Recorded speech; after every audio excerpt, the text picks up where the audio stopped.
The slave dealers. After the satanic religion of Islam had once established its grip on the people of the Middle East, a desire for slaves arose. Two types of slaves were needed: young girls and women to satisfy the animal instincts of Muslim men rich enough to buy slaves, and men and boys for slave labor. This slave trade still exists today, and most slave buyers are from Saudi Arabia. The slave enlisting groups moved through Egypt, Sudan and Ethiopia, and then swarmed out to search for suitable victims that could be trapped, chained and sold on the slave markets. As slavers penetrated into the heart of Africa, they also raised their religion, Islam, always in the same way, with the sword. There was only either death or conversion. Today's Islamic leaders do not want to acknowledge this because they are trying to twist their religion and tell the world how peaceful they are. The Islamic spirit of death and destruction is very strong in Central Africa and parts of West Africa and North Africa. Two kingdoms developed in West Africa through the Islamic slave traders: Canaan, which lay north of Lake Chad, and Old Ghana further to the west. Therefore, Islam has had a fortress in these regions since the 9th century AD. Into a house full of tears and pain. Around 1470 AD, Portuguese traders took possession of two islands on the west coast of Africa, São Tomé and Príncipe, which lie just north of the equator and about 200 miles west of the mainland in the Atlantic Ocean. When these two islands became a Portuguese colony, sugar plantations were planted there and slaves were bought from the mainland to ensure the workforce. Black rulers hunted and captured men and women from other tribes and sold them to the Portuguese traders. The Portuguese government sent prisoners and banished Jews from Portugal to run the plantations and control the slaves. But over time, the slave trade became more lucrative, and the white traders began to do business with a black king in the Congo, who supplied traders with trapped men and women, who were then brought to the islands and sold to the gold mines on the island Gold Coast of West Africa. Others were sold to work in Europe, and the weakest ended up on the island sugar plantations. Even the Roman Catholic priests sent to establish the Roman Catholic Church on the islands financed their work by participating in the slave trade. By 1570 AD, the small kingdom states of today's Congo had been conquered by a combination of Portuguese and Spanish soldiers. Since Portugal owned Brazil as a colony in South America, hundreds and thousands of slaves were needed. Therefore, black tribes were armed by white Europeans and sent deep into the interior of Congo to destroy the Bundu tribal states and capture men and women in chains so they could be sold and shipped to Brazil. The suffering, the tears, the fear of death, and the destruction of families will one day come before God's judgment in the world. Young girls were snatched from their parents, raped and shipped like animals, and never saw their families again. Many died in the transport to the coast, others suffocated in the ships, and others died from the hands of cruel owners who whipped them to death if they did not work hard enough. In the mid-1650s, the nation of the Netherlands invaded Africa. At the beginning, the Dutch settlers were primarily interested in trading with the indigenous blacks. However, after the Dutch government had once established colonies in America, the need for slaves awoke. The Dutch colonial power sold weapons and trained black tribes on the shores of their colony to send them out into the hinterlands and catch slaves. The tribes in the interior were devastated because they were unable to defend themselves against the mighty weapons. By the beginning of the 18th century, it was known throughout Africa that white men would pay top prices for imprisoned men and women who were taken to the coastal cities.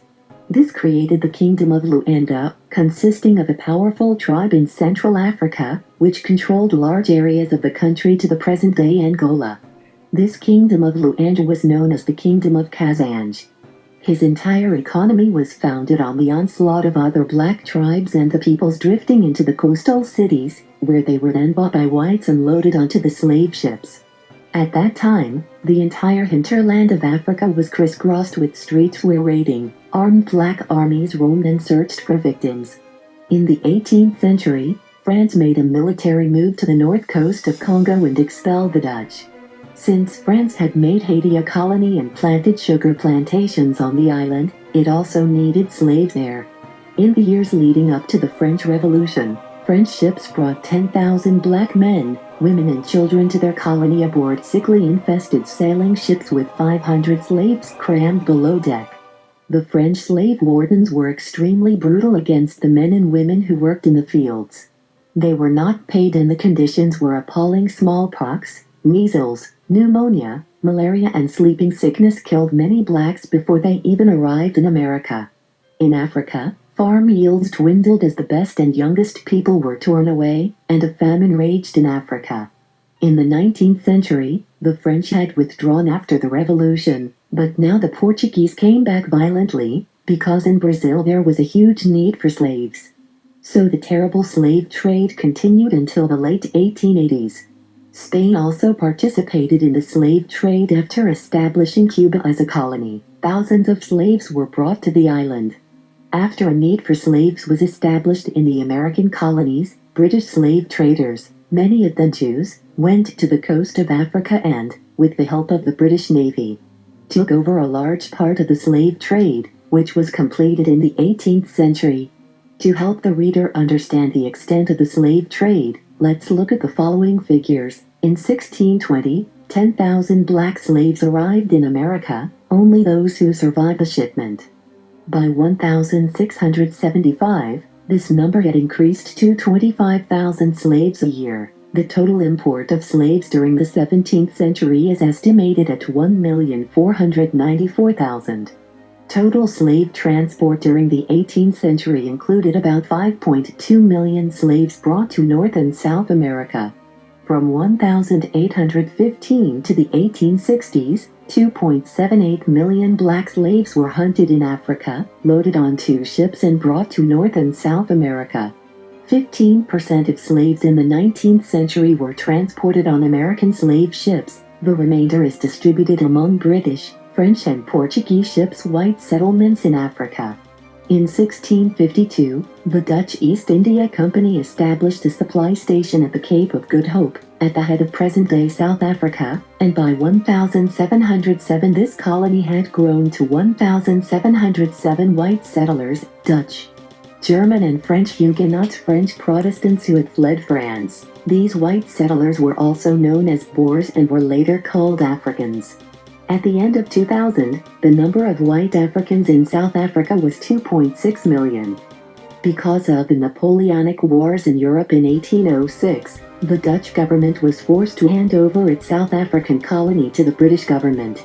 Many of the Boers did not want to be ruled by the British, so thousands of them left the colony and moved north to establish Transvaal in the Orange Free State, which later merged and became known as the South African Republic. From the beginning, the Beerenherrschaft established an apartheid policy by separating whites strictly from blacks. When gold and diamonds were discovered in the South African Republic in 1867, British traders and prospectors pushed north into the Boer Republic, causing tensions between the British and the Boers. In 1899, England declared war on the Boer Republic and a bitter struggle raged until the Boers surrendered in 1902. King Leopold II of Belgium, 1835–1909, used the military forces of his nation to establish the Free State of Congo around 1885, which in reality was governed by Belgian societies that rigorously exploited the black population. In 1908, the Belgian government appropriated the Free State of Congo and became a Belgian colony. Timber, rubber, diamonds, and the trenching for copper by the Belgians in later Katanga and gold in Western Central Africa were exempted from the European colonial societies. These companies were protected by troops from various European nations. White Europeans were in management and supervision, but the work was done by local blacks. Their wages for the bones were miserable, and in most cases they were paid with cards that could only be redeemed in the shops of the colonial society. Thus the black workers were paid in a way that increased the profits of the companies. The white overseers looked at the black Africans, like horses or cattle, who could work themselves to death and then were killed. It was a reckless repression of the natives, and if any black person refused to work in the plantations or mines or extract rubber in the forests, his hands were cut off as a warning to the rest of the population. Law and justice did not exist for the black population. In the meantime, in the middle of the 19th century, Germany had occupied today's Rwanda and Burundi militarily and established it as German colonies. The French imported Chinese workers who had to build railway lines in their colonies. As in South America and Mexico, the Roman Catholic Church followed the military units of the Belgians. Portuguese and French and set up mission stations in which the blacks were tempted to become good Catholics. With the construction of railways and the introduction of steamboats, which made their way into the hinterland of Africa, the expansion of England, France and Portugal increased. The various African tribes and nations could not oppose the firepower of the white European military units that used the latest military weapons against the African natives. The lasting damage of black African self-driving. By the mid-1850s, France, Portugal and England had territories in tropical Africa, mainly in West Africa. France had moved inland along the Senegal River and the rest of the French colonies lay on the Ivory Coast in northwest Africa. Portugal had land in Angola, Mozambique and Portuguese Guinea. England had dominion over Zanzibar in East Africa, Gambia, the Gold Coast and Sierra Leone in West Africa. Between these occupied territories were black Islamic states, militarily strong enough to discourage Europeans to the point of not attempting to capture them. But that should change as the leading European nations needed raw materials for their war machine on the European continent. Before we look at the ultimate crush on black African autocracy, let's take a look at the money. It is extremely important for the reader to understand that the entire colonial expansion of all European nations in Africa was financed by the Jewish Rothschild dynasty, which at the time had 5 banking centers in Europe: Frankfurt am Main, Naples, Italy, Paris in France, Vienna in Austria and London in England. As a result, much of the assets drawn from Africa by the various European governments ended up in the hands of the Rothschilds, who in turn invested in other Jewish banks in various nations to gain a monopoly there. Once the black population was subjugated and white Europeans had established a new government in the various colonies, European Jews moved to every African colony and established banks and other institutions to continue to control their finances and ensure that part of the ongoing looting would land in Jewish hands. Here's just one example of how Jewish world banks and business operations in Africa have flourished and are still thriving. In the mid-1860s, diamonds were found in South Africa on the farm of Nicholas and Diederik de Beer. 2 diamond mines were created on the farm and these were the most prolific diamond mines in the world. In 1871, the Briton Cecil Rhodes, a son of a British Anglican, 1853-1902, bought the rights to the De Beers mines. He then bought most of the diamond mines in South Africa. In 1888 he founded De Beers Consolidated Mines Limited. In order to keep prices high and to maintain the demand for diamonds, Rhodes took control of world trade in diamonds. By the mid-1890s, he had formed the Diamond Syndicate, which was a precursor to today's Central Selling Organization, a group of financial and marketing organizations that controls most of the world's diamond trade.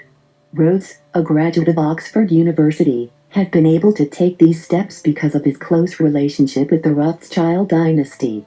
In order to exercise political control, Rhodes founded an organization named after British King Arthur, who rallied a group of political advisors called the Round Table. His new Round Table was founded by the Rothschilds. The early goals were to train young political activists and business leaders to be loyal to the British government and the interests of British politics. The Round Table was used in the same way as the Trilateral Commission to shape the policy dictated by world domination. In this case, the short-term goal was to take control of the South African colonies and suppress the German and Dutch Boers, thereby ensuring that the fantastic treasures of gold, diamonds and other minerals flow into England and build their war machine. At the same time, a big profit would be siphoned off and channeled into the pockets of the Jewish Rothschilds. Currently the Round Table organization has its center in England and is now working on more global projects. Each year, the organization selects young, aspiring people in different nations and gives them the Rhodes Scholarship. They are sent to the University of Oxford in England and home to obedient servants. One such person was Bill Clinton, the former President of the United States. who was granted a Rhodes Scholarship in his youth despite his poor academic credentials in the United States. History shows us that he served his master well. The discovery of large diamond fields near Pretoria and along the coast of German Southwest Africa in 1902 and 1908 weakened the control of the Gebirgsgesellschaft. Thanks to World War II, Germany was rid of all its colonies in the world. It is ironic that the German-born Ernst Oppenheimer, 1880-1957, took over the Gebirgsgesellschaft in 1930. In 1917, a year before World War I ended, the British trained German Oppenheimer, with the support of American financier and banker J.P. Morgan, founded the Anglo-American Corporation of South Africa Limited to exploit gold fields in South Africa. In 1919 he founded the Consolidated Diamond Mines of Southwest Africa Limited. Oppenheimer became so powerful that he took over the De Beers and then founded another company, the Diamond Corporation Limited. A year earlier in 1929 he had founded the Rhodesian Anglo-American Corporation to the rich copper deposits in the north of Rhodesia plunder. The Central Sales Company today, 2002, controls 80% of the diamond trade in the world. Its headquarters are in Israel, where the diamonds are brought to be processed, ground and polished before being sold on the market.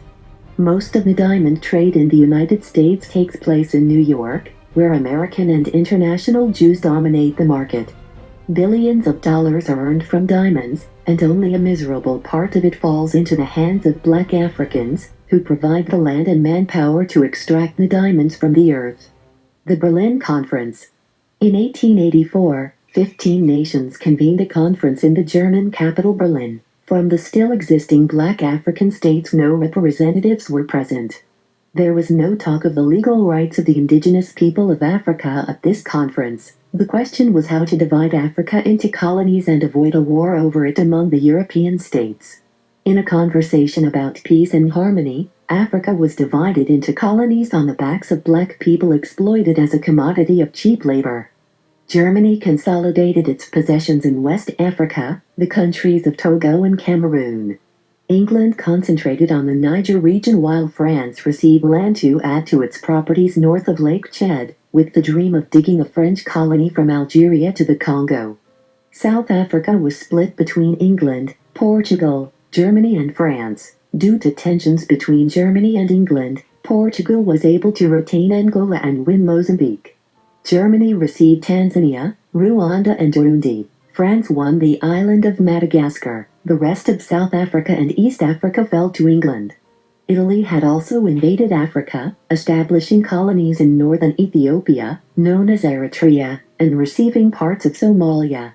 In 1911, Italy invaded Libya and made it a colony, and in 1935 Italy attacked Ethiopia and defeated the Ethiopian army. Ethiopia was liberated by the British in 1941. And Italy lost the rest of the Italian colonies at the end of World War II. The east of Sudan was ruled jointly by England and Egypt, while France received the rest of Sudan from Congo and Lake Chad to Darfur. Africa after the First World War. With the defeat of Germany, all German colonies were divided, including the vast possessions of the Ottoman Empire, Turkey, in the Middle East. England received Iraq and Palestine, which were immediately split into two parts, Jordan and Palestine. France received Syria and Lebanon. Togo and Cameroon were split between England and France. Tanzania, where thousands of German settlers lived, fell to England, and Belgium received Rwanda and Burundi, while South Africa took over German Southwest Africa. Germany had been eroded from Africa, and the treasures of Africa fell to the winners of World War I, including the Rothschild bankers. Morocco came under French rule in 1912 when England and France reached an agreement. France was allowed to make Morocco a colony if it had the northwestern part of it to Spain, and in return France withdrew all its claims to Egypt, leaving England a free hand in that nation. Algeria was invaded by France in 1830, and after some bloody fighting France won in 1847. During the 1878 Congress in Berlin, it was decided that France should get Tunisia, and in 1881 French troops invaded this tiny country and made it a French colony. Through World War II, The European colonial powers exploited Africa. Oil was taken from Libya, Angola and a number of other places. Young black men had to serve as infantry soldiers during both world wars. Lumber, diamonds, gold, minerals, copper, fruits and agricultural products were taken out of the country and used by the colonial rulers. But the devil was still not finished with Africa. After World War II, the Jewish Marxists and Socialists infiltrated Africa. The Cold War progressed and once again Africa became a battleground where white men fought for power. When England, France, Belgium, and Portugal had trouble keeping their colonies, Russian and Chinese communists infiltrated the colonies, and one after another they lost to the European rulers. Morocco and Tunisia liberated in 1956. A long war took place in Algeria before the French were expelled in 1962 and Egypt was liberated from England in 1922. Young black men and women were taken to the Soviet Union, received free training there, and became glowing communists as a result. Once trained in communist doctrine, they were sent back to their homelands where they launched military operations against the colonial powers. Patrice Lumumba, 1925–1961, was one of the most famous rebels who later became Prime Minister of the Belgian Congo, only to be murdered in Katanga by Belgian intelligence agents. The Soviets honored him and named a university in Russia after him. The past 50 years have been more than bloody in Africa, with uprisings from Sudan to South Africa. For a number of years, Ethiopia was a communist state, along with Sudan, Mozambique, Angola and many others. After the whites were driven out, chaos spread in the newly liberated nations. With the departure of the white European nations, the Jewish bankers disappeared and the result was devastation, famine, wars and bloodshed. We all saw it on our TV screens. Somalia is a wasteland full of lawlessness and without any government. The last white bastion to fall was South Africa, and the once prosperous nation is forfeited. Food production is on the ground and famine is developing. The hatred of black people in Africa is so deep that they do not care if black people die in their thousands.